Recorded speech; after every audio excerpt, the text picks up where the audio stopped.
I think it's live streaming. It's kind of hard. Oh, maybe it says, yep. It does say YouTube up in there. I'm learning. Okay. Hi, I'm Jane. This is office hours, which is every Wednesday at 3 p.m. Eastern Standard Time. It began as an open door to my office time for riders in the program that I run. But those riders don't seem to have that many questions.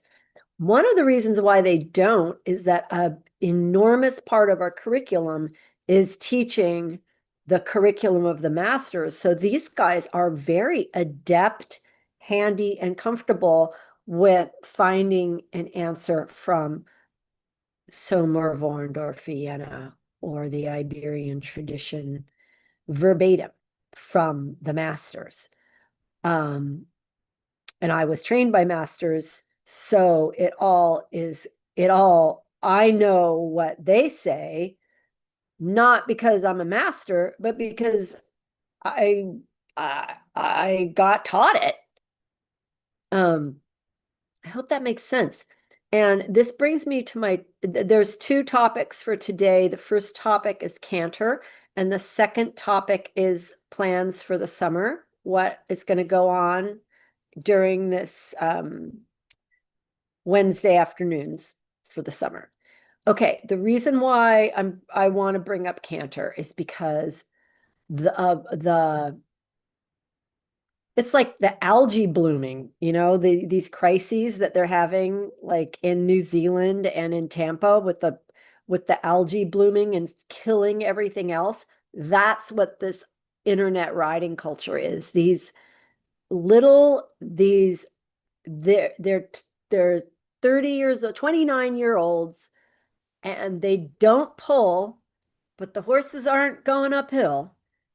And they just write up a storm. I can tell GPT writes a lot of it because I know him too. And it's very, well, you know what? I'm going to say it the way that Colonel von Heidebrecht says it in the epilogue of Steinbrecht. He said they're partly trained. They have some partial ideas going in the right direction, but they're not actually trained. So if you had a more talented horse that, let's say, for example, wouldn't pick up its right lead canter, they are not going to be able to do the algebra to know why it isn't and what needs to be done. And you can't take a whole summer to know what needs to be done. You have to know what the answers are.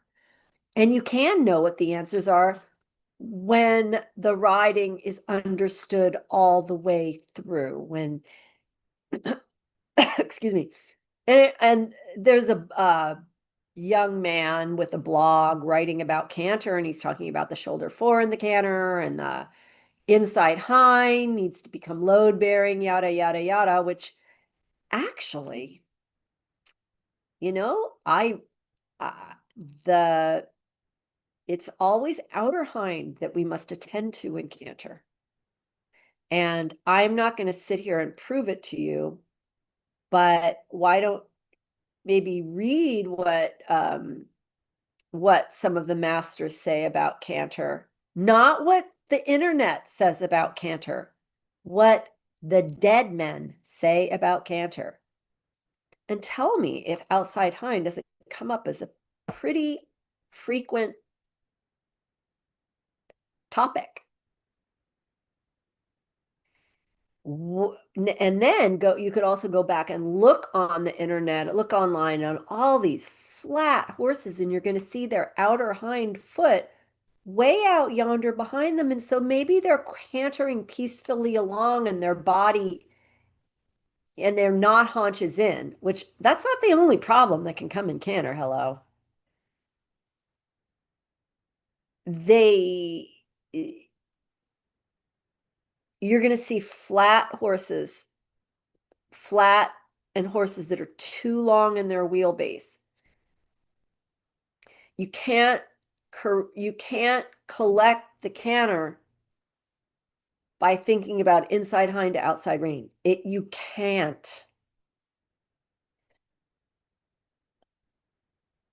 And the canter is never going to be better than the strikeoff.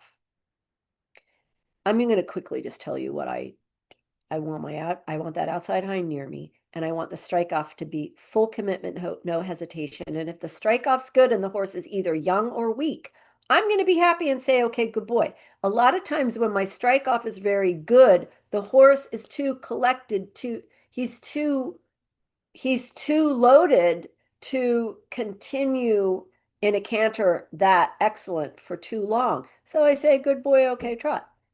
Now, as a young horse, he's, been ridden forward, galloping, maybe outdoors or large on the track.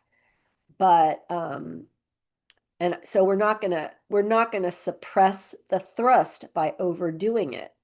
But we do want to get the architecture for the strikeoff super good at the beginning. Another thing the men always, all of them, and you got to read the whole Canter chapter and the chapter before it, because what they do that isn't happening in this internet horse world is they really prepare the horses for the canter, sometimes for weeks, possibly even months. Those horses are very able to follow figures around and do many things before they are expected to canter in the arena. As I said, they're still ridden out, cantering in groups, cantering certainly when they're lunged. They are using themselves in canter, but getting the arena canter, it does take, for them to carry that takes a lot of preparation. I think, but I'm not sure. I'm pretty sure the French cavalry, Sommer, trains Travers and Renvers before they train Canter. Kind of interesting, right? So if I can put the haunches anywhere, chances are I'm going to be able to get it's the not being able to just put the haunches on whatever track I want that is going to lead to a haunches falling in situation. And then for sure you don't have the outer hind. Outer hind. Once they're cantering, I go on a circle. I kick twice on each circle at the girth on the outside one time. I pretend I didn't do it. I kick at the same place for a few days. The horse starts to expect it. He starts to activate that every time I cross the center line on a circle for the rest of the time he knows me. It's very convenient. I recommend it. Also, the changes of rein that Podhajsky has, the sequence of circles that we train that start at, it's 108 to 130, but it's especially 124 to 130, is get a youngster really following those easily. And it's okay if you don't canter in the arena for a week or 2 or 3. Get him really good at that, and then see how your canter is. And one canter is going to be better than the other. But what is never going to work, listen, this won't work. You can't get a peaceful, horizontal, what the internet world calls classical, like this peaceful, going nowhere, nothing, no jump canter. You're never going to turn that into a good canter. You're only going to have that canter.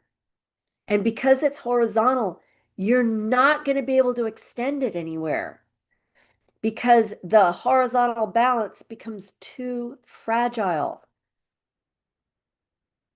It's either going to be horizontal or downhill. It's all really got to be from back to front.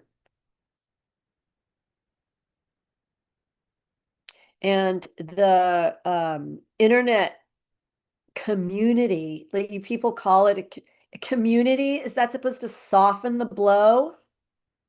It is an infestation. It's not a community. And they're not in my profession. They don't know the horse training. And the reason I'm saying it is because it's dangerous out there. It is dangerous. It is bad. If you are a good rider and do care about riding, it is bad for you. Obviously, I'm comfortable protesting, and I know it's bad for me and my business. It is also bad for you and yours.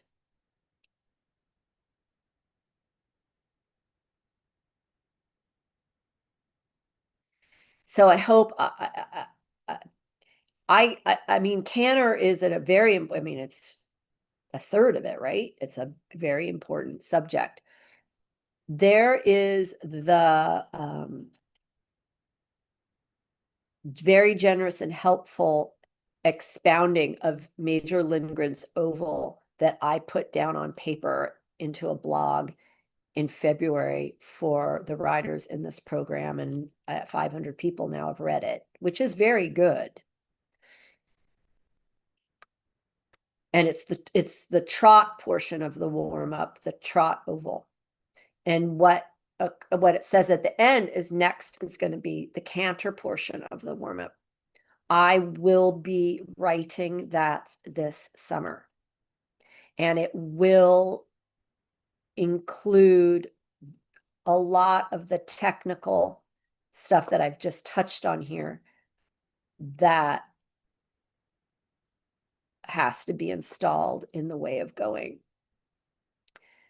to make these things be that it is the normal way of going, then an active jumping canter from stimulated hindquarters becomes the normal situation, and that we don't reduce because of this. It's like they want you to be on Thorazine or something. They want you to just agree and get along and make these horses that are level. No, no.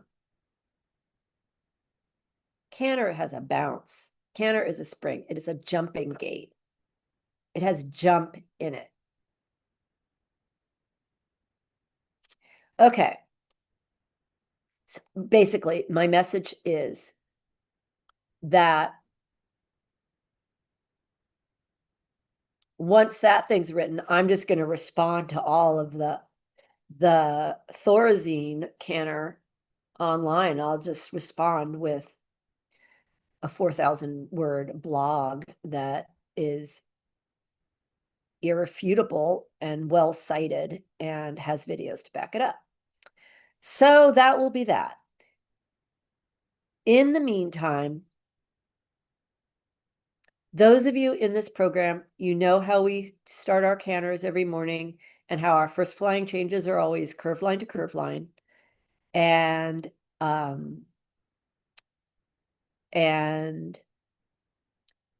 and that the flying changes really take care of themselves if you train the canter properly. Okay, I could talk about canter a lot, and I love canter. It's a favorite subject of mine.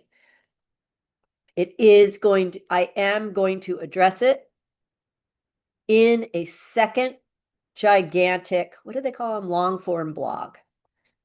And also, so you guys know, the oval blog, I'll put a link for it in the description, is it's booby trapped with markers for plagiarists. These influencer people who do not like me, but they also copy from me. So that's really just doesn't make any sense.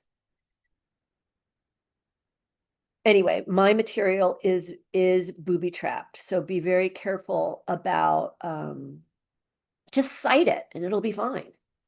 Or share the content itself instead of taking a section of it and and putting your name on it. I don't get that. And again, I am not the inventor of Canter, but I do understand it. I understand it really, really well, actually. And I might even like, because I did ride jumpers,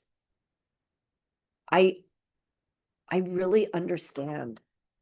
And so if you are having, if there are canter things happening that you need some help with, let me know and we will solve it.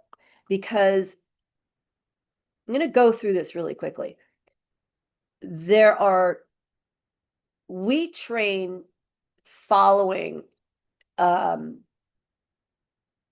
statement that was produced like in 1900-ish, around then, by Steinbrecht. He said, the rider trainer has achieved his aim and fully trained his horse when both forces of the hindquarters, the carrying power and the propulsive force, bound by elasticity, are fully developed, and when he can use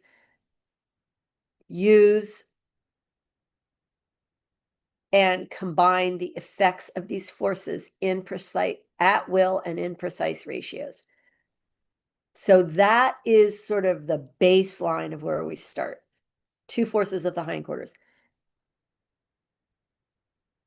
We start from there, and then we address the actual riding. Horses, when they are going, operate on two possible lines of travel. These lines are curved lines and straight lines. Upon these lines of travel, he can go in three possible gaits, namely walk, trot, canter, sometimes called gallop. Gallop is a little different, but walk, trot, canter. If he is not in one of these three gaits, he is at halt. And we know it is a legit halt if the horse is immobile and ready to move. You know what? I forgot something in this whole synopsis. I told you the aim of the rider trainer, that there's two forces in the hindquarters, and we get those very, that we can ride them in at will and in precise ratios. When horses there's four elements of horses: go, turn, stop, and carry on. You get those ideas going. We're supposed to get those ideas going as soon as possible and separately before we start riding horses out. That is Somer section 14 or 22. I can't remember, but we've all heard that: go, turn, stop, right? But it's really true. So go, turn, stop. These go, turn, stop, carry on. These four events can happen on two lines of travel. These possible lines of travel are either straight lines or curved lines. So go, turn, stop, carry on can occur on two lines of travel, curved lines, and straight lines, in three possible gaits: walk, trot, and canter. The horse isn't in one of these three gaits. He is at halt. We can identify a legit halt because the horse will be totally immobile, motionless, but he will also be ready to move in any direction, i.e. ready for go, turn, stop. Well, he's already stopped. Go or turn. That is how you know a halt. The horse has to be still as a monument and ready to move. Okay. So that's pretty much a big world that we've already covered here. When that is normal and easy to understand and do, then there are two other positions relative to the line of travel, which you recall are straight or curving lines. Two other positions the horse can be relative to these lines. The two positions are: number one, with his shoulders to the inside of the line, or number two, with his haunches to the inside of the line. That's pretty much it. That is advanced riding, all of it right there. That's basic military riding. How do we do all this? By the four natural aids, which are our means to impart information to the horse for adjusting, shaping. Now I forget my own freaking thing I wrote. For adjusting, shaping, and giving him information. Four natural aids. The four natural aids are the voice, the weight of the seat, the leg, especially the leg at the girth, and the hand. These four natural aids are delivered from a rider whose seat is loose, plumb, that's the old adage ear, shoulder, hip, heel that we've all heard since Pony Club, and matched left to right. Here's a $1 million lesson I'm going to just throw in there for you. Ear, shoulder, hip, heel is on both sides all the time. Okay. So the four natural aids are how we do that stuff I said at the beginning. The four natural aids are delivered by the rider, who is loose, plumb, and symmetrical left and right. And I think that's it.